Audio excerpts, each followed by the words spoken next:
One of the many reasons I chose Drummond Island for this first big trip of the season for me and Chopsticks was to go visit my buddy Rob, who recently retired and bought a place off Whitney Bay on Drummond Island.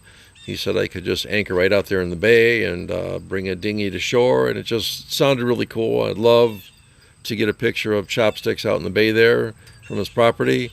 And the other reason was I wanted to bring up this bottle of Gosling's Black Seal rum to try. Not much of a drinker. I don't really drink rum much at all. But I thought, rum and sailors have had a long and varied history. And I thought it might be a good idea to start learning about some of the different rums, some of the different distilleries in the islands. And it just might be a good way to enjoy some new experiences. Hello all, and welcome. Episode 5 of Catching My Second Wind. Really excited. It's Sunday today, Sunday the 16th, and I'm getting ready to cast off to go to Drummond Island. I figure an average knot speed using avionics of about 5 knots, if I can do that. I should be there in about 41 hours, I think it is. So I'll probably have a couple overnights along the way, maybe at least one. But I'm hoping to get there by Monday late in the afternoon. So we'll see how that works. It'll probably be Tuesday. But I'm excited to bring you along. It's my first big trip, so it's exciting. A little anxious, but the weather's cleared up. It wasn't looking too good earlier today. So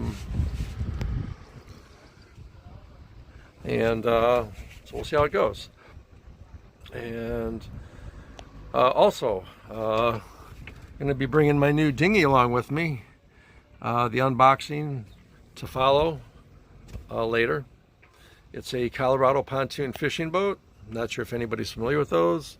Got it for a really good deal on Amazon. I bought it for $457 the day they were delivering it. I saw the price had dropped to $333, so I got in touch with Amazon via chat, and they adjusted the price for me. So you can put a small trolling motor on the back of this thing.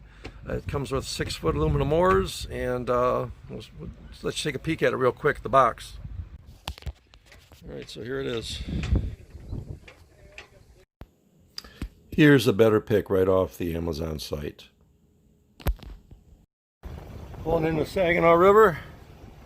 I'm on my way. Really excited. Okay, so Navionics says I'll make it to the marina in Tawas at about midnight. Anyways, water's not too bad, kind of calm. Weather seems to be really good, and just kind of picturesque.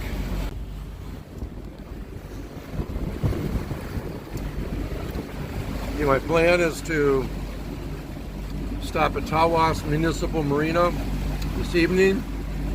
I've already rented a transient slip.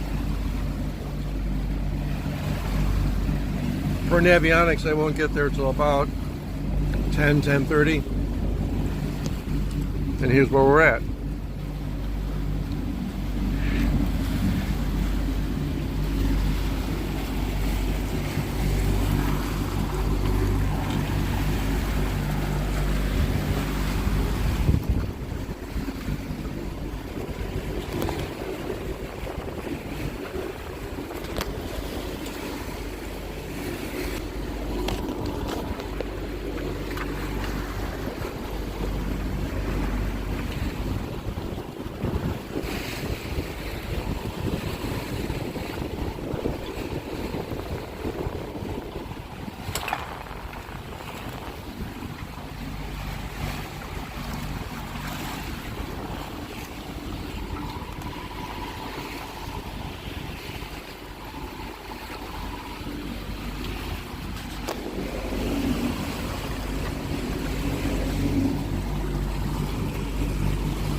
So I'm excited about the first leg of my journey.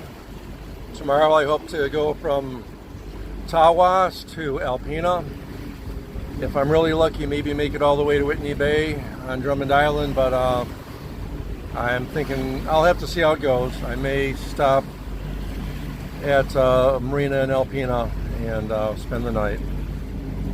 Anyways, ciao.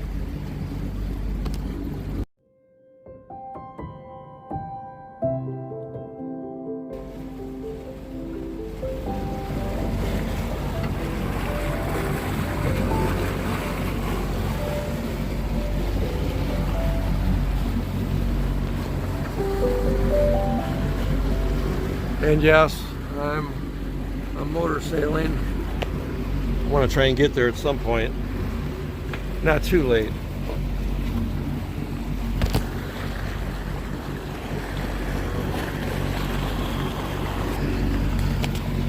Not much wind for the sails right now, though.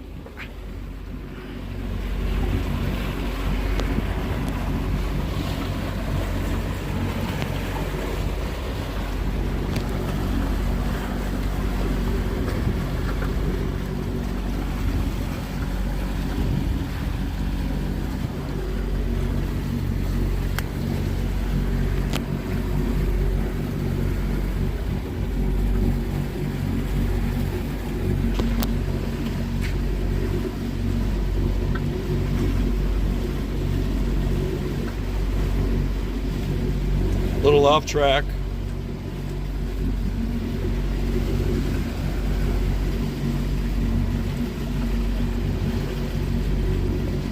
And here's me lining up with the course that Navionics sets for me. And here I included a sequence of snapshots that show the sun as it's sinking down into the horizon on Lake Huron. It's always a really beautiful way to watch the daylight give way to nighttime. And the sun's going down, it's dusk right about now.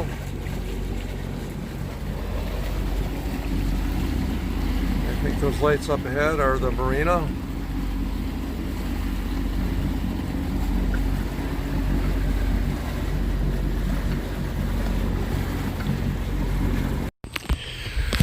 When I finally made it to the East Tawas Municipal Marina, it was about 11:30 in the evening.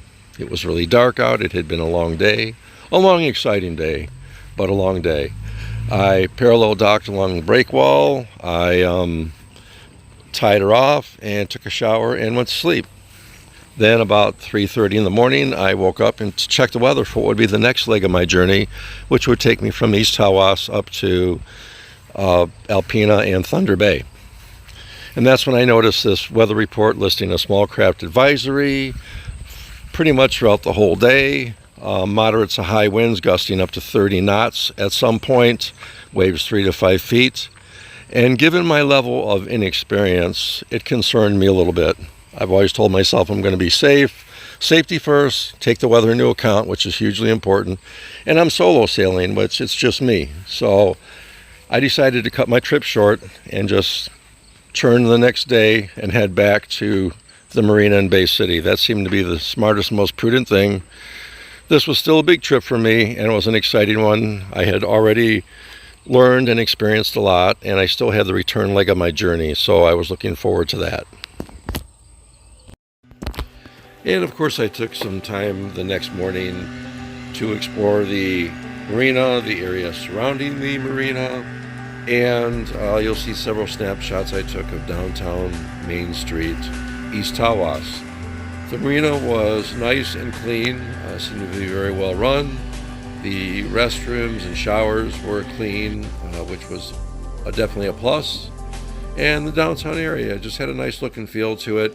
Seemed like it would be a really nice place to go for a weekend, which I do plan on again sometime.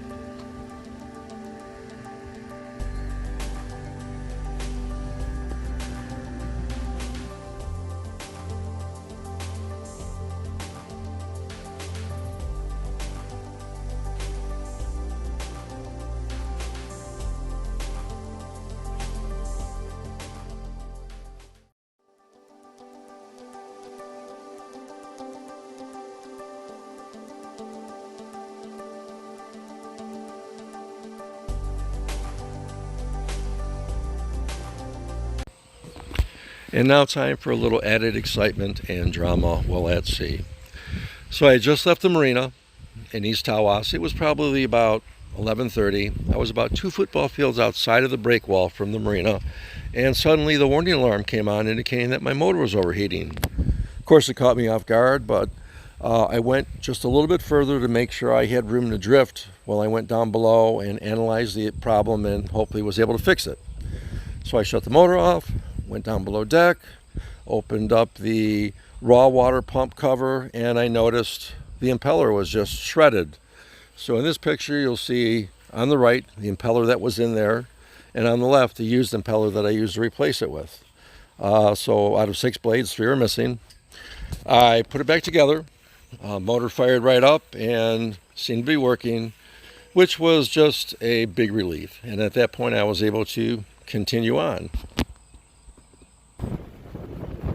Okay, on my way back to Bay City, I don't know, the wind's got to be about 15 miles an hour. Hoping I can avoid some thunderstorms. That's all past me.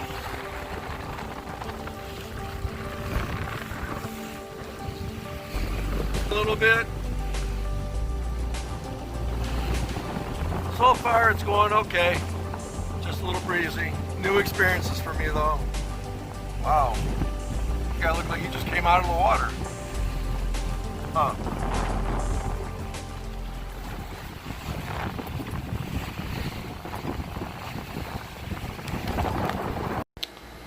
At this point the video ends. I had to be focused and stay at the helm. The weather got kind of rough at different spots. What was waves coming off my bow ended up transitioning to a following sea, and those waves got between about 3 and 5 feet, so I had to stay focused.